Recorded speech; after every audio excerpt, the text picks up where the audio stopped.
Welcome to Telugu education tips YouTube channel. Friends, వాళ్ళ వీడియోలో నేను మీతో డిస్కస్ చేయబోతున్న టాపిక్ ఏంటంటే ఏపీ పాలసీ 2025కి సంబంధించి మనకు ఫస్ట్ డే కౌన్సిలింగ్ అయిపోయిన వాళ్ళకి లాగిన్ ఐడి అయితే మెసేజ్ అయితే వచ్చి ఉంటుంది కదా.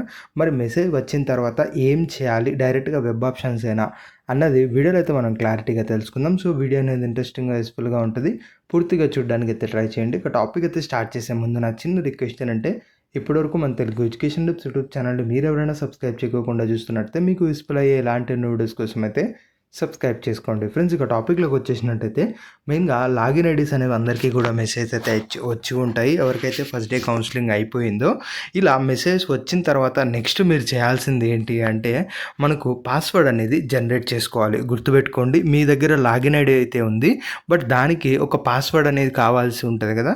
దాన్ని మీరు వెబ్సైట్లో నుంచి జనరేట్ అయితే చేసుకోవాల్సి ఉంటుంది. అది ఎలా జనరేట్ చేసుకోవాలన్నది మనం ఆ యొక్క వెబ్సైట్లో వచ్చిన తర్వాత క్లియర్గా అయితే తెలుసుకుందాం. ఇలా పాస్వర్డ్ అనేది జనరేట్ చేసుకున్న తర్వాత నెక్స్ట్ ఈ యొక్క లాగిన్ ఐడి, ఈ యొక్క పాస్వర్డ్ ఈ రెండు కూడా ఉపయోగించి మీరు వెబ్ ఆప్షన్స్కి క్యాండిడేట్ లాగిన్ అని చెప్పి మనకు ఓపెన్ అయితే అవుతుంది. దాని మీద క్లిక్ చేసి ఏవైతే డీటెయిల్స్ అడుగుతున్నారో ఆ యొక్క మొత్తం డీటెయిల్స్ మీరు ఎంటర్ చేసి మీరు వెబ్ ఆప్షన్స్కి లాగిన్ అయితే అయిపోతారు. ఇలా వెబ్ ఆప్షన్స్కి లాగిన్ అయిన తర్వాత ఏదైతే మనం పార్ట్ 1, పార్ట్ 2, పార్ట్ 3 వీడియోస్లో వెబ్ ఆప్షన్స్కి ఎలా రెడీగా ఉండాలని అయితే చెప్పామో అక్కడ ప్రిపేర్ చేసుకున్న మీరు లిస్ట్ ఏదైతే ఉంటుందో ఆ లిస్టు ప్రకారం మీకు ఏవైతే కాలేజ్ కావాల్సి ఉంటుందో ఆ యొక్క కాలేజెస్ని వెబ్ ఆప్షన్స్లో మీరు 1, 2, 3 అని చెప్పి ఎంటర్ అయితే చేసుకోవచ్చు. అవి ఎలా ఇవ్వాలి, జనరేట్ పాస్వర్డ్ ఎలా చేయాలి, at the same time web ఆప్షన్స్లో లాగిన్ అయిన తర్వాత ఏది ఫస్ట్ క్లిక్ చేయాలి, ఏది సెకండ్ క్లిక్ చేయాలన్నది మనం క్లియర్గా కమింగ్ వీడియోస్లో అయితే మాట్లాడుకుందాం.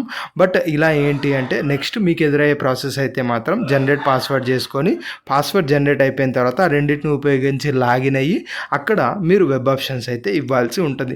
సో కాబట్టి కౌన్సిలింగ్ అయిపోయిన వాళ్ళకి నెక్స్ట్ వెబ్ ఆప్షన్స్, కాబట్టి వెబ్ ఆప్షన్స్ రిలేటెడ్గా రెడీగా ఉండండి.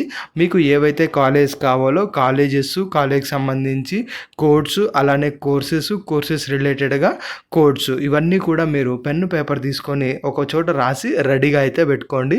మోస్ట్లీ వెబ్ ఆప్షన్స్ రిలేటెడ్గా మన వీడియోస్ ఫాలో అయ్యి ఎలా ఇవ్వాలో వెబ్ ఆప్షన్స్ అనేది తెలిసే ఉంటుందని చెప్పి నేనైతే ఎక్స్పెక్ట్ చేస్తున్నా. ఇక కమింగ్ వీడియోస్లో లైవ్లో వెబ్ ఆప్షన్స్ ఎలా ఇవ్వాలన్నది మనం కమింగ్ వీడియోస్లో అయితే తెలుసుకుందాం.